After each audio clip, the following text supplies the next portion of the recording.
Ma'am, this is a restricted facility, not a homeless shelter. I suggest you find the nearest exit before I have you escorted out. The voice, sharp and edged with disdain, belonged to Navy Captain Marcus Thorne. It sliced through the low hum of the control room, a gleaming cathedral of technology dedicated to the Navy's newest railgun prototype. The crowd of engineers and visiting dignitaries, a sea of crisp uniforms and expensive suits, chuckled nervously. They shifted their weight, their eyes darting from the imperious captain to the woman he addressed. She stood near a secondary monitoring station, a specter of another world. Her jacket was a faded, olive-drab thing, frayed at the cuffs and stained with the memory of rain and concrete. Beneath it, worn combat trousers were tucked into scuffed, unpolished boots that had seen more miles than all the polished dress shoes in the room combined. Her face was a roadmap of hard years, her graying hair pulled back in a severe, no-nonsense bun. She hadn't said a word, had simply been observing the data streams on the screen with an unnerving stillness. She offered no reaction to the captain's insult. Her gaze didn't waver from the fluctuating energy metrics. Her hands, calloused and steady, remained loosely at her sides. There was no flicker of anger, no hint of shame. There was only a profound, unsettling calm, a silence that seemed to absorb the captain's arrogance and render it hollow. But when Admiral James Callahan, observing the proceedings from the back of the room via a live feed, saw the way she stood, not slumped in defeat, but perfectly balanced, her weight centered, a posture of coiled readiness he hadn't seen in 20 years. A cold dread mixed with an electric flicker of recognition snaked up his spine. He leaned closer to the screen, his mind racing through classified files and ghost stories whispered in the intelligence community. If you believe that true competence wears no uniform, and that respect is earned in silence, not shouted in arrogance, type competence below. The captain, basking in the perceived validation of the crowd's nervous laughter, took a step closer, puffing out his chest. His uniform was immaculate, the gold braid on his hat gleaming under the recessed lighting, the creases in his trousers sharp enough to cut glass. He was the physical embodiment of institutional authority, a man who had climbed the ladder of command by mastering the language of power, not necessarily the substance of it. "Did you hear me?" he pressed, his voice louder now, demanding a reaction, an acknowledgement of his status. "This is the USS Prometheus Proving Ground. We're dealing with weapon systems that cost more than the GDP of a small nation. Your presence here is not just unauthorized. It's a security risk." He gestured vaguely around the room, a grand sweep of his hand meant to overwhelm her with the sheer scale and importance of his domain. The control center was indeed a marvel. Walls of monitors displayed cascading lines of code, complex telemetry, and 3D schematics of the railgun itself, a colossal weapon housed in the adjacent firing bay. The air itself thrummed with latent power, the scent of ozone and chilled air a constant reminder of the millions of amperes of electricity on standby. The engineers, all of them top of their class from MIT and Caltech, watched the exchange with a mixture of pity and discomfort. They saw a confused, lost woman who had somehow wandered into a place she did not belong. They saw a captain asserting a necessary boundary, albeit with a lack of grace. Their assumptions, like the captain's, were a neat and tidy box, and the woman before them fit perfectly into the category labeled misplaced and unfortunate. The woman finally turned her head, her eyes leaving the data stream for the first time. They were a pale, washed-out blue, but they held none of the vacancy Thorne expected. Instead, they were intensely focused, analytical, like the lenses of a high-powered camera capturing every detail of his being. His polished shoes, his self-satisfied smirk, the slight tremor of impatience in his hand. She didn't speak. She simply met his gaze. In that moment, the silence shifted. It was no longer passive. It became an active force, a pressure in the room. It was the silence of a predator before the strike, the silence of a grandmaster contemplating a board only they can understand. Captain Thorne felt a prickle of unease. He had expected fear or confusion, or at least a mumbled apology. This unnerving self-possession was not in the script. He mistook it for defiance. "Security!" he barked, his voice a little too sharp, betraying a crack in his polished facade. "Remove this individual from the premises." Now, two petty officers, young and eager to please, started forward. They moved with a hesitant swagger, reluctant to physically handle an old woman, but more afraid of displeasing their commanding officer. They approached her, their hands outstretched, their expressions apologetic. "Ma'am, you have to come with us," one of them said softly. She didn't look at them. Her eyes had already returned to the monitor, her focus absolute. It was as if the captain, his threats, and his security detail had ceased to exist. She was alone with the numbers, and the numbers were telling her a story no one else in the room could read. The story they told was of an imminent, catastrophic failure. The junior engineers, focused on their own narrow parameters, saw minor fluctuations, acceptable deviations within the testing protocols. The senior project manager saw a slight power resonance that he had already dismissed as a sensor ghost. Captain Thorne saw a successful lead-up to a weapons test that would earn him another star. The woman saw the truth, written in the elegant, deadly language of physics.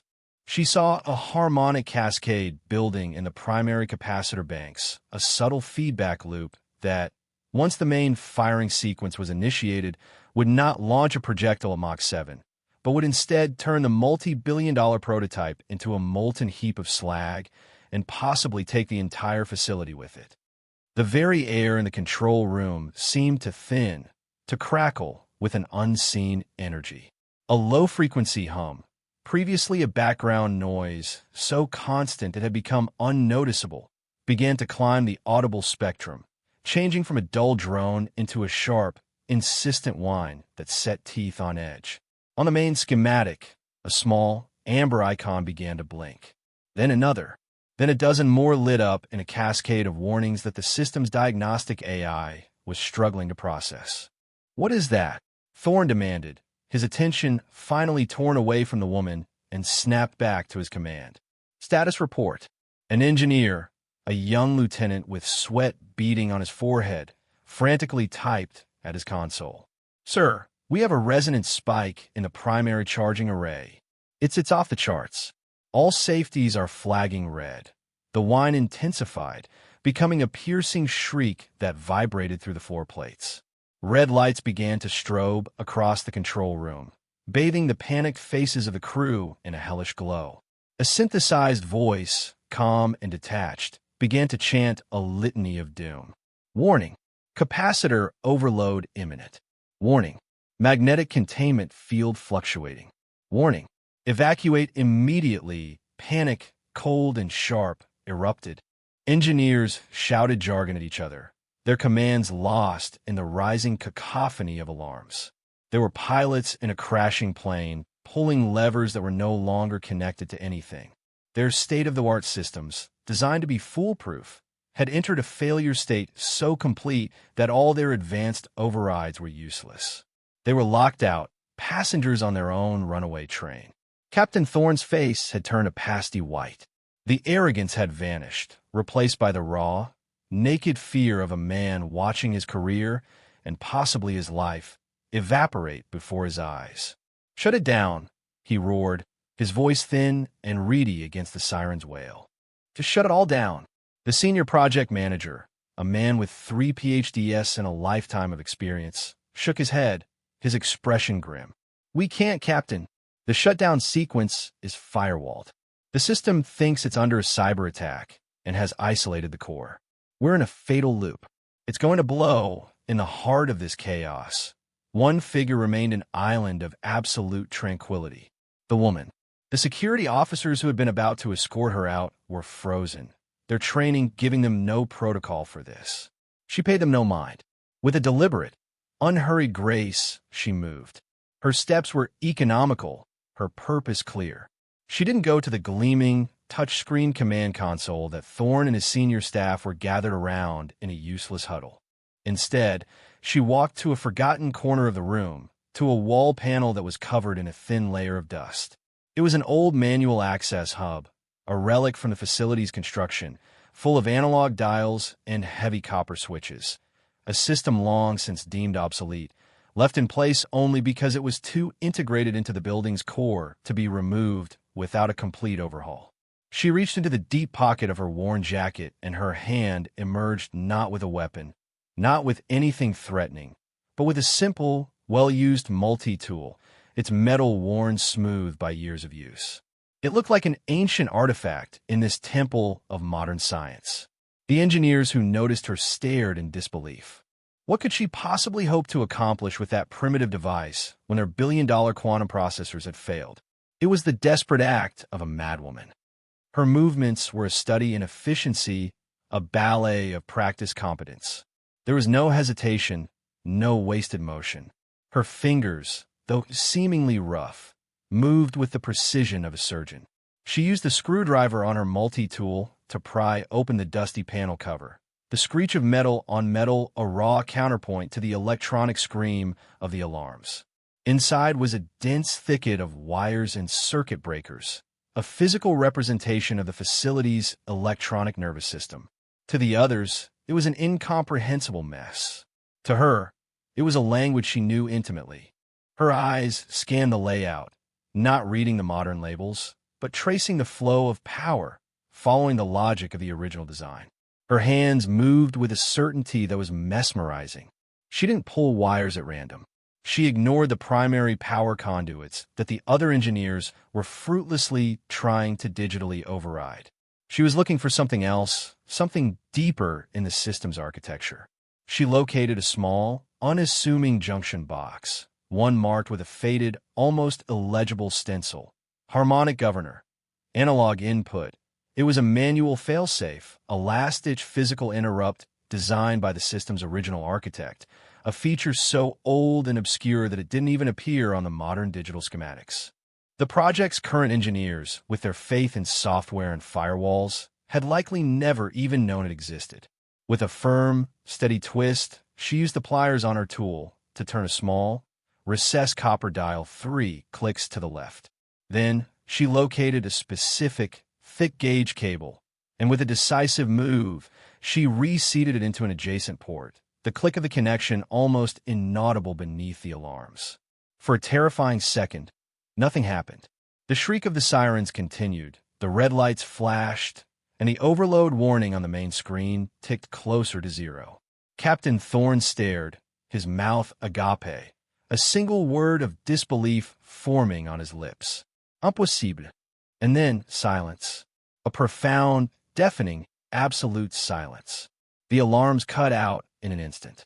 The piercing whine vanished. The strobing red lights were replaced by a steady, gentle, green glow. On the main monitor, the cascade of warnings was gone, replaced by a single line of text in simple, block letters. System stable.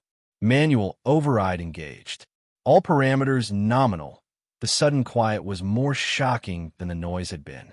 It pressed in on the eardrums, heavy and thick with unspoken questions.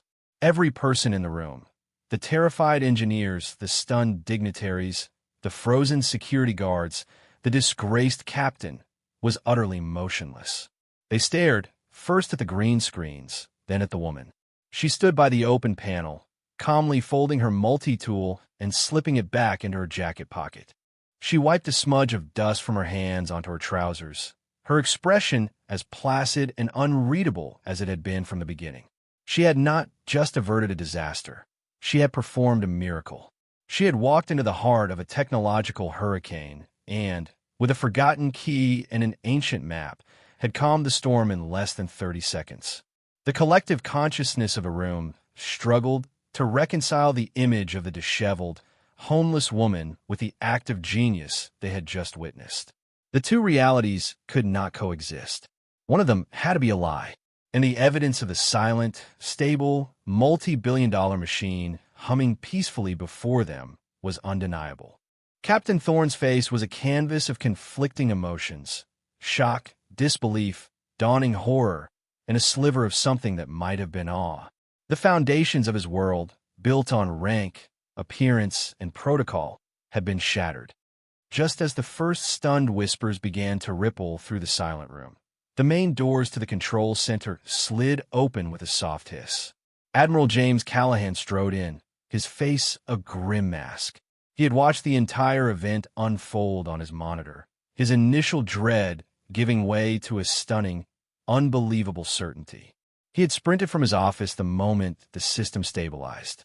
His eyes swept over the scene. The pale, shaken engineers, the relieved but confused dignitaries, and Captain Thorne, who looked like a man who had just seen a ghost. Callahan's gaze, however, did not linger on them. It went straight to the woman standing by the open wall panel, who was now quietly closing the dusty metal cover. He walked past the captain as if he were a piece of furniture, his steps echoing in the vast, quiet space. He stopped a respectful distance from the woman. His voice, when he spoke, was quiet, but it carried the weight of his 3 stars and a lifetime of command. "Colonel," he said, the single word dropping into the silence like a stone into a deep well. The room froze. The title was so utterly incongruous with the woman's appearance that for a moment, everyone assumed the admiral was confused, perhaps speaking to someone behind her. But his eyes were locked on hers. She gave a slow, almost imperceptible nod of acknowledgement. Captain Thorne took a hesitant step forward. "Admiral, I don't understand. This woman, she wandered off the street. She's a vagrant. I was having her removed when the system failed." Admiral Callahan turned his head slowly, fixing Thorne with a gaze so cold it could have frozen helium. "Captain, you will stand down and you will be silent. Is that understood?" Thorne snapped his mouth shut, his face flushing with a mixture of shame and confusion. The admiral turned back to the woman. "It's been a long time, Evelyn," he said, his voice softening slightly. "Last I heard, you were consulting for DARPA on the Chimera project. The project was retired," she said. Her voice was low and gravelly, and used to conversation, but clear and steady. "I retired with it," Callahan nodded, a flicker of sadness in his eyes. He turned to his aide, a young commander who was staring at the scene with wide-eyed bewilderment. "Commander, give me the service jacket for United States Air Force Colonel Evelyn Reed. Call sign Ghost. You'll need Omega-level clearance. Tell them Admiral Callahan authorizes it." The aide fumbled with his datapad, his fingers shaking slightly as he typed in the credentials. The search took longer than usual. Her file wasn't in the main military database. It was buried deep in the archives of Skunk Works and the Pentagon's most secretive black projects. Finally, the file appeared on the screen. The aide's eyes widened, and he took an involuntary step back, as if the datapad itself were radioactive. The admiral took the device. He didn't need to read it. He knew what was in it. But the room needed to hear it. The arrogant captain and his shell-shocked engineers needed to understand the magnitude of their error. His voice rang out, clear and authoritative, a judge delivering a final, unassailable verdict. "Colonel Evelyn Reed, graduate of MIT, double doctorate in quantum physics and electrical engineering, recruited directly into USAF research and development, lead designer and chief architect of the M210 enhanced sniper rifle, the guidance system for the Trident III missile." He paused, letting the weight of those achievements sink in. The room was so quiet he could hear the gentle hum of the ventilation system. "And lead architect for Project Prometheus, specifically the primary power distribution system and its harmonic resonance governor." The admiral's words hung in the air, each one a hammer blow dismantling the reality Captain Thorne had constructed. The architect, the creator, the very mind that had conceived the complex systems they operated but did not truly understand. The woman they had dismissed as a piece of human debris was, in fact, the ghost in the machine. Callahan continued, his voice resonating with a deep, profound respect that bordered on reverence. Her design included over a dozen analog fail-safes, physical workarounds for every conceivable software or hardware failure. Fail-safes that, it would appear, were deemed obsolete and were subsequently erased from the operating manuals by subsequent teams who believed they could improve upon her work. He shot a withering glare at the senior project manager, who suddenly seemed to find the floor intensely interesting. Colonel Reed holds the Distinguished Service Cross for actions during Operation Desert Storm, where she went behind enemy lines to manually repair a damaged stealth fighter's targeting system, single-handedly preventing a strategic failure. She holds 2 silver stars, a bronze star with valor, and a list of commendations and classified citations that would take me an hour to read. The silence in the room was now one of profound collective shame. The nervous laughter, the dismissive glances, the quiet pity, all of it curdled into a bitter poison in the stomachs of those present. They had not just misjudged a person. They had displayed an ignorance so profound it was a dereliction of duty. They had stood in the presence of a legend, a titan of military engineering, and had seen nothing but a tattered coat. Captain Thorne looked as though he had been physically struck. The blood had drained from his face, leaving it a sickly, gray pallor. His perfectly crisp uniform now seemed like a hollow costume. He looked at the woman, truly looked at her for the first time, and saw not the dirt or the age, but the unwavering calm in her eyes. The calm of someone who has faced down enemy fire, solved impossible equations, and built miracles with her bare hands. He saw the quiet authority that needed no uniform, no title, no validation from lesser men. He saw competence in its purest, most unadorned form. Admiral Callahan lowered the datapad. He took a step forward, drew himself up to his full height, and in a gesture that stunned the entire room, he executed a perfect, razor-sharp salute. It was not the casual salute one officer gives another. It was the formal, reverent salute reserved for Medal of Honor recipients, for visiting heads of state, for living legends.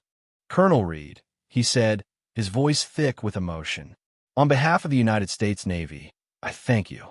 You saved a multi-billion-dollar asset today. More importantly, you saved the lives of everyone in this room. For the first time, a flicker of something moved across Colonel Reed's face. It wasn't pride. It was a deep, bone-weary sadness. The system was sound, she said softly, her gaze drifting back to the machine she had created. People forget. They always forget the fundamentals. Then, the most shocking thing of all happened. Captain Marcus Thorne, the arrogant gatekeeper, the man of perfect posture and unshakable authority, took one stumbling step forward. His knees buckled. He felt his knees before her, his head bowed, the gleaming brim of his hat nearly touching the polished floor. The sound of his knees hitting the deck was like a gunshot in the silent room. "Mom, Colonel," he stammered, his voice breaking. Forgive me. I've never been more wrong in my entire life. My conduct was inexcusable." The legend of that day spread through the naval base like a shockwave. It traveled from the hushed engineers in the control room to the gossip-hungry sailors in the mess hall, from the junior officers in the wardroom to the highest echelons of naval command. The story, in its retelling, took on the quality of myth. They called it the Day of the Ghost. They spoke of the quiet, unassuming woman who had appeared from nowhere, silenced the alarms with a touch, and humbled a captain with her silence. The story became a parable, a cautionary tale whispered to new arrivals at the Prometheus proving ground. It was a story about the danger of assumptions, the blindness of arrogance, and the hidden nature of true expertise. Captain Thorne was not disciplined, at least not formally. Admiral Callahan knew that the public humiliation and the shattering of his self-perception were a far more potent punishment than any official reprimand. Thorne changed. The sharp, brittle arrogance was gone, replaced by a quiet, watchful humility. He became obsessed with the base's personnel files, not looking for commendations, but for the quiet ones, the overlooked technicians and the grizzled master chiefs whose wisdom was often ignored in favor of shiny new degrees. He implemented a new base-wide policy, a mandatory weekly briefing on institutional memory, forcing his engineers to study the original schematics and foundational principles of their systems, not just the latest software updates. He was a man remade, forged in the crucible of his own shame. A week after the incident, Thorne sought her out. It wasn't easy. Colonel Reed had no address, no phone number. She had simply vanished after the Admiral had arranged a quiet debrief and offered her any position, any resources she desired, all of which she had politely declined. Thorne eventually found her, not through official channels, but by asking around at local veteran shelters and soup kitchens. He found her sitting on a simple park bench, sharing a thermos of coffee with another homeless veteran, a young man who had lost a leg in Afghanistan. Thorne approached, his expensive uniform looking out of place amongst the quiet dignity of the park. He didn't issue a command or an order. He simply stood, waiting to be acknowledged. When she finally looked up, he spoke, his voice stripped of all its former condescension. Colonel Reed, I wanted to apologize again, and to ask why. Why are you here like this? With your record, your skills, you could have anything. She took a slow sip of her coffee before answering, her eyes on the young veteran beside her. The world is full of complicated machines, Captain. I spent my life building them. But the most complicated machine of all is the one we send to war. And when it comes back broken, we're not very good at fixing it. She looked at him then, her gaze direct and penetrating. I'm not here because I have nothing. I'm here because this is where the work is. The important work. Fixing the things we've forgotten how to fix. The encounter became the second chapter of the legend. Captain Thorne didn't just leave. He sat with them. He listened to their stories. He learned their names. The next day, he personally established the Prometheus Veterans Outreach Program, a fully funded initiative to provide housing, counseling, and job training for homeless veterans in the area, using his own discretionary budget and lobbying for more funding from the Pentagon. He was a man on a new mission. The physical evidence of the event was subtle but permanent. The old, dusty manual access panel in the control room was carefully removed. It wasn't discarded. By order of Admiral Callahan, it was encased in a museum-quality glass display and mounted on the main wall of the control center. Beneath it, a simple brass plaque was affixed. It didn't mention the near disaster or the captain's error. It simply read, "The Reed Override, in memory of Colonel Evelyn Ghost Reed, USAF." Competence wears no uniform. The plaque became a touchstone. Engineers would pause before it on their way to their stations, a silent moment of reflection. It was a constant, tangible reminder that the most advanced technology is only as strong as the fundamental principles upon which it is built, and that the most brilliant minds do not always come in the expected packages. The Reed Override became official terminology. In training simulations, young officers were now presented with no-win scenarios. Cascading failures where the only solution was to think like Reed, to go back to basics, to look for the physical solution, the forgotten switch, the analog truth in a digital world. The term entered the lexicon of the entire facility, a shorthand for an elegant, simple solution to a devastatingly complex problem. Captain Thorne, for his part, became the program's most ardent champion. He was often seen not at his office, but at the local VA center, personally interviewing veterans for positions within his new outreach program. He learned that the quiet man who ran the shelter's kitchen was a former Navy SEAL with a genius for logistics. He discovered that the woman who sorted donations was a former Air Force intelligence analyst who could spot patterns no computer could. He was mining for the gold he had once been too blind to see, and his command became stronger, more resilient, and more effective for it. The change in Thorne was the truest testament to Colonel Reed's impact. He no longer led from a position of assumed authority, but from one of earned respect. He listened more than he spoke. He valued experience over credentials. He once publicly overruled a hotshot MIT graduate in favor of a suggestion from a 60-year-old Master Chief who had worked on engine systems since the days of steam power. The Master Chief solution, a simple mechanical adjustment, saved the program 3 weeks and $2 million. Thorne made sure the man received a medal for it, pinning it on him in front of the entire command. The legend of Colonel Reed was no longer just a story. It had become the command's guiding philosophy. It was a living legacy, passed down not in a manual, but in the changed culture of the men and women who worked within the gleaming walls of the Prometheus proving ground. Her quiet competence had achieved what no shouted order ever could. It had inspired genuine, lasting change. Her brief, disruptive appearance had recalibrated the moral compass of an entire institution. reminding them that their greatest asset was not their technology, but their people in all their varied and unexpected forms. Years passed.